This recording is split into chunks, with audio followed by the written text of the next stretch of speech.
This is the Ellis Martin Report. Today we speak with Kenneth Konkin, CEO and President of Goldstorm Metals Corporation, trading as GSTM on the TSXV Venture Exchange, and in the U.S. as GSTMF. Goldstorm Metals is a precious and base metals exploration company with a large strategic land position in the Golden Triangle of British Columbia, an area that hosts some of the largest and highest grade gold deposits in the world. The company's flagship Crown and Electrum projects covers approximately a total of 16,468 hectares, located directly south of Seabridge Gold's world-class KSM gold-copper deposits, and next to Newmont Corporation's Brucejack gold mine. Goldstorm Metals acquired the Crown and Electrum properties in 2022 from Tudor Gold Corporation, which controls the Treaty Creek Gold Project, which hosts the Goldstorm deposit, one of the largest gold discoveries in the last 30 years. Mr. Konkin is a professional geologist with over 35 years of geological experience throughout North and South America, as well as Russia. Ken worked for Silver Standard for 19 years and managed advanced exploration programs at Manantial Espejo in Argentina, San Luis and Berenguela in Peru, as well as snowfields in Canada in the Golden Triangle of BC. Mr. Konkin was appointed the project manager for Pretium Resources after it purchased the Snowfields Brucejack project from Silver Standard in 2010. Subsequently, he was instrumental in the discovery of the Valley of the Kings deposit at the Brucejack Lake Mine, an 8 million ounce gold deposit, currently in production. Ken, welcome back to the program. It's been a long time. Bring us up to date on Goldstorm. It's great to be back. Goldstorm is up and running. We had a bit of a delayed start. It's an odd year, regular snowpack, but a bit of a stubborn snowpack at our favorable horizon plus. So we had the guys doing some low-level preamble, checking off the areas of huge ablation, which in any one given moment, second, you can run into coarse native gold pasted to the side of what was a glacier now exposed as outcrop. So we've had the guys running up on Orion and looking at the other targets with high-grade silver targets, peripheral like a Delta. I just completed a tour, so it was a fascinating thing to see, but absolutely brilliant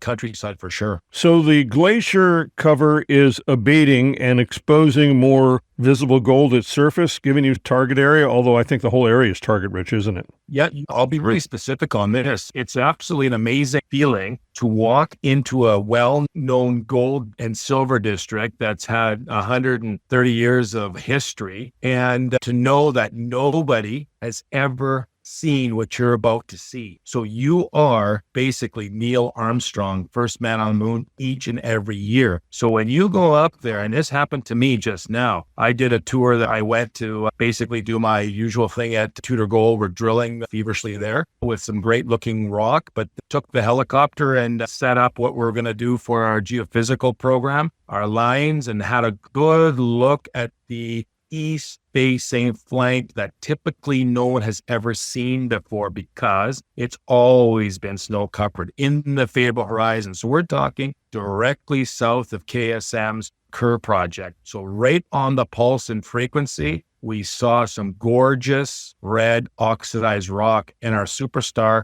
we'll call them our Geo Stormtroopers. Our Gold Stormtroopers came back that day with some beautiful looking coarse angular rock that had earmarkings of having skarn-type mineralization that was normally related to outlayer intrusive related / porphyry systems. So all indications to me that was shocking. In the past, we referred to the Orion Spine as a long, siliceous ridge, about 6 kilometers. Well, you can double it because all the maps you've looked at, it's covered by a white blanket of snow on the top, but the sides now, the lateral exposure to the north-facing would also be a last-facing slope that would have snow to the end.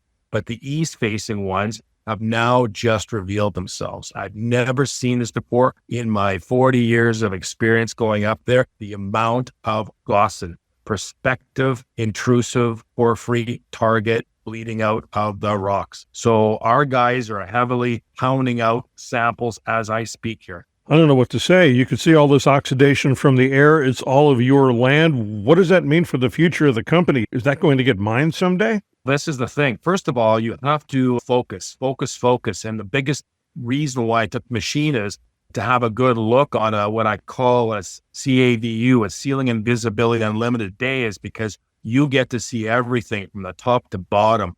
And when we actually flew through it, was hunting for one feature And that was the thrust fault that's pertinent to all of the KSM and Treaty Creek trend, all of the deposits along that trend. And I invite the viewers to look at our corporate presentation look at the spacing, that frequency of stars that we've got, these X's that mark the spot. All of those came up to look like absolutely bang on the mark. So when I looked at the previous silicification, oxidation on the Orion Spine, it looked okay. But when I looked at Copernicus, what we want to drill, the Copernicus high-grade copper looks like it's exuding mineral from depth being remobilized to surface from a large body. And I initially thought Copernicus was small. Now it's 1.4 kilometers long. Only a large beast can produce something like that. So I've got absolute high hopes on that target that we're shooting geophysics on to get the best looking conductor and MT ground geophysics, which is much more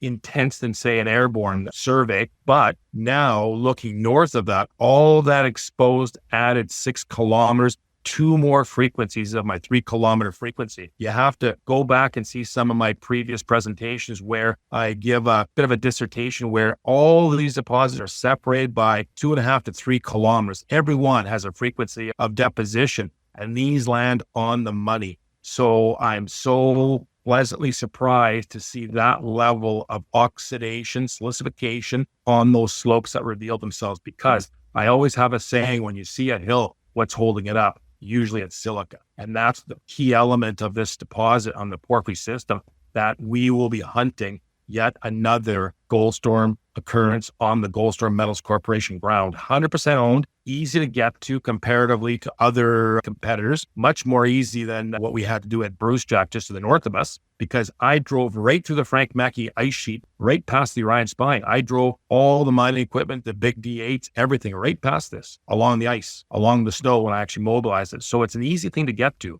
This is a cakewalk compared to location access. And of course, Goldstorm Metals Corporation owns 100% of this.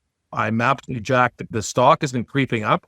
Started with 7 cents. We're trading 16.5, 17 cents now. I think the word's getting out that we're on the edge of, I think, a cusp of a major find. And I've never been more optimistic than coming off that helicopter ride. It was absolutely impressive. The stock's gone up about 30% in the last month, from 12 cents to 17 cents. Now, that's still very cheap. And none of the news releases that you've issued over the last 2 months give the kind of data that you just shared with us. Maybe they have, but it was so deep I couldn't find it. So the market's really unaware. Exactly. It's one of those things until I have something concrete, I don't really want to put it out, but everybody knows that we've got a contract. We just put a release out, I think less than a week ago. It was that we've signed with Simcoe, and we've got geophysical coverage to where the Orion Spine, the majority of the Copernicus target will be covered. And again, I invite viewers to look at that press release, look at the gold chemistry, the rock geochemistry. We're not talking soils. There are no soils here. It's all rock geochemistry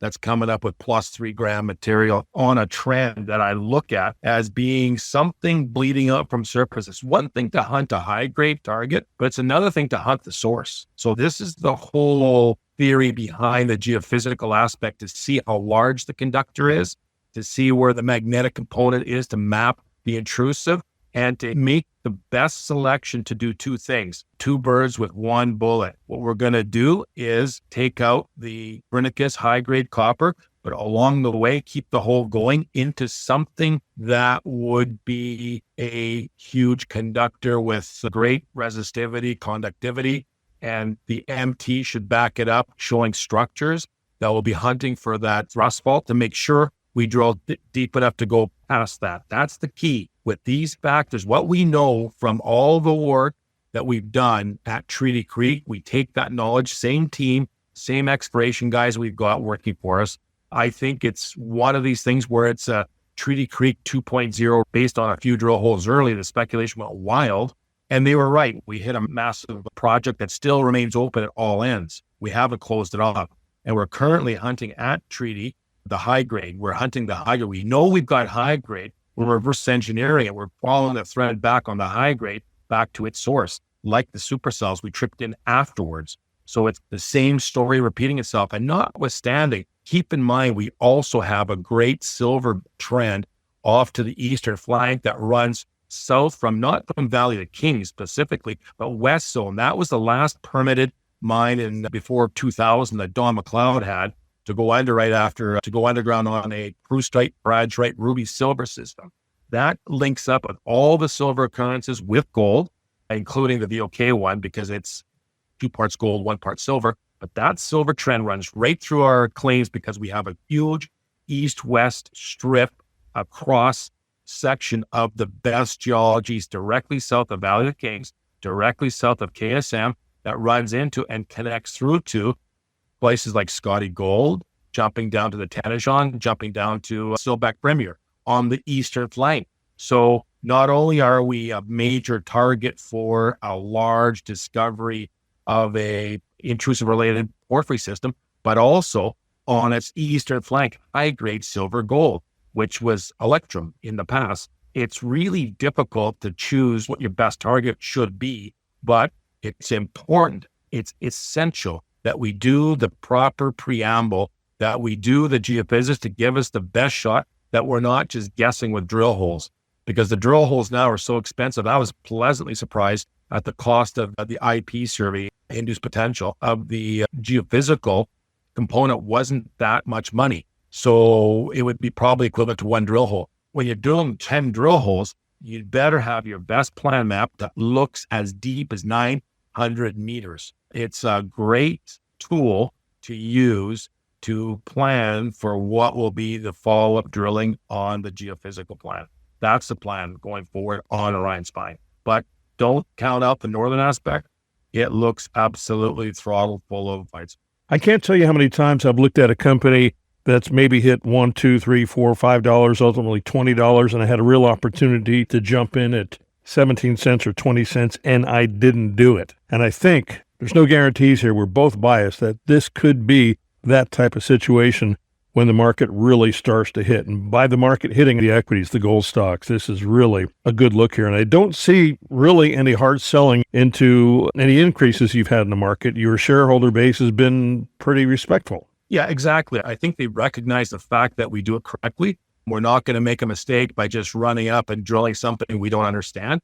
We have to first understand the target we're hunting, make sure we've got the best information at hand, and then let fly with the drills. We're not afraid of it. We're going to come in with a bazooka. We're going to definitely do this, but it's just a matter of completing the first step, and that is the geophysical. We hope that we get that in before sooner than later, but that's the big rush now, trying to get the crews off their current contracts. We just signed the contract, so it is take a ticket and wait until your project comes up because you're next on the list. It's just a matter of getting the A team that you want to hit this thing and do it well. So that's probably the biggest criticism in the industry. A lot of times you get poor data.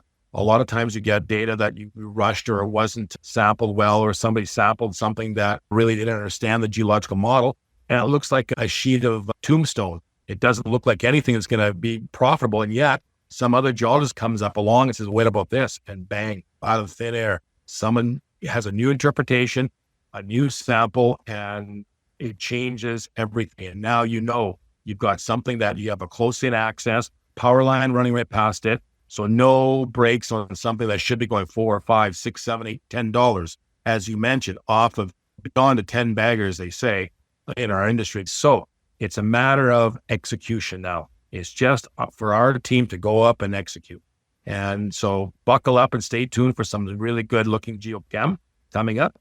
And let's see what the geophysics indicates, and let's put some holes in it. Ken, this has been very exciting. I really appreciate you catching up with me today. Don't be a stranger. Let's talk again in a couple of weeks. Good luck. I've been speaking with Kenneth Konkin, CEO and President of Goldstorm Metals Corporation, trading as GSTM on the TSX Venture Exchange and in the U.S. on the OTC as GSTMF. For Money Talk Radio and the Ellis Martin Report, I'm Ellis Martin. Would you like to be one of the first to see who we are following? Subscribe to our audio newsletter. It's free. EllisMartinReport.com.